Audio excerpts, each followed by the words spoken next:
everyone! Welcome back again to my channel. So, pampagood vibes muna tayo mga kasukay, mga kalinga. Para naman yung stress natin ay matanggal-tanggal dyan. Diba? Nakakatuwa, no? Nakakatuwang panoorin itong si Arjon, mga kasukay, mga kalinga. Talagang mapapangiti ka kahit kaunting ano niya lang is agad tayong napapangiti, no? So, eto, panoorin po natin itong mga kasukay, mga kalinga. Pampagood vibes ni Arjon. Tara, panoorin po natin. Hay nako. Ano? Malungkot ka ata? Malungkot ako. Bakit? Kasi, parang naiingit ako sa inyo. Ha? Bakit naman? Kasi gusto ko maging katulad mo eh. Alam mo, mas magaling ka nga sa amin. Magaling kang magpatawa. Oo. Magaling kang kumanta. Ba't ka maingit sa amin?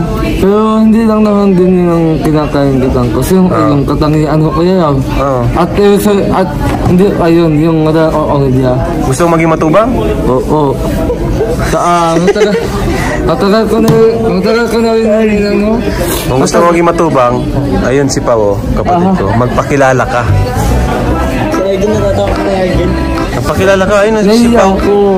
Tara. Hindi nga pinapansin eh. Pakilala kasing maayos. Tara. Okay. Sige. Pakilala ka na. Hello.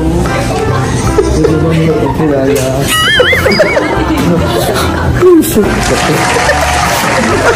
Kala gusto mo pakilala? Ha?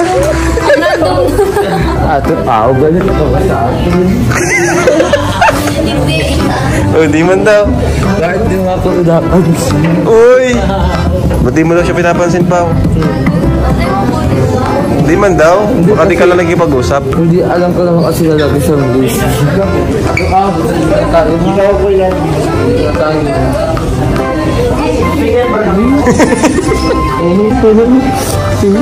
Ayun sila, Ted na oh. So, ayan po mga kasuki si Arjon. Nakakatuwa siyang panoorin, di ba? Napapasaya niya tayo, no? Kahit simple lang niyang pagpapatawa is napapatawa niya po tayo. So, sabi nga ni Kalinga Prab kay Arjon, marami siyang, yung talented si Arjon kahit ganyan po siya, no? Magaling siya kumanta, magaling siya magpatawa, di ba? So, nakakatuwa naman po talaga itong si Arjon dahil meron siya talagang knowledge na pinapakita, no, at marami yung natutuwa sa kanya na talagang nakakapagtanggal siya ng stress sa atin, no, mga kasuki. So, nakakatuwa siya, no. Yun nga, nakasama siya papunta ng Baguio at sinama siya ni Kalinga Prab. Sabi nga niya is hindi niya akalain na papayagan siya ng mami niya, no.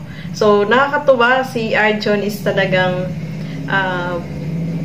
siya, yung palabiro, no? Napakasimple lang siya magbiro pero ngingiti ka sa kanya, no? So, yun ang maganda kay Arjon, nakapagbigay siya ng aliw sa mga viewer at sa ating lahat ng mga laging nanonood dito sa Kalingap, no? Yung mga Kalingap partners, kahit mga Kalingap partners, Kalingap Angels ay talagang napapasaya din ni Arjon. So, ituloy pa po natin. This is Pinyel, ang bagong Kalingap Angels natin, ang ex ko.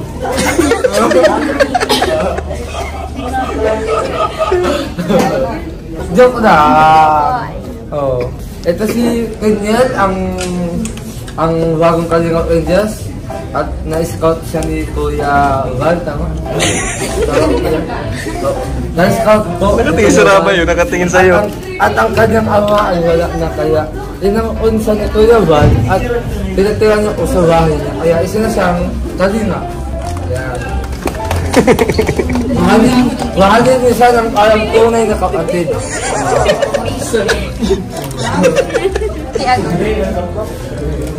Mahalin niya siya ng parang tunay na kapatid.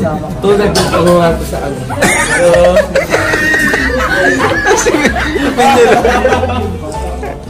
Tingnan. Siya pala ang leader ng Kalingap Angels. Si Joey. Sino ang Muse? Si Eden Hotol. Ay! Si Eden. Ako ang school. Di, Kalingap Angels ka na rin pala. Kalingap Kalingap Unggoy. Ayan mga kasukay mga kalingap, habang pinapanood ko to, nakangiti ako dito kay Arjon, no? Ilang beses ko na itong pinanood, pero tuwan-tuwa talaga ako dito kay Arjon, mga kasukay.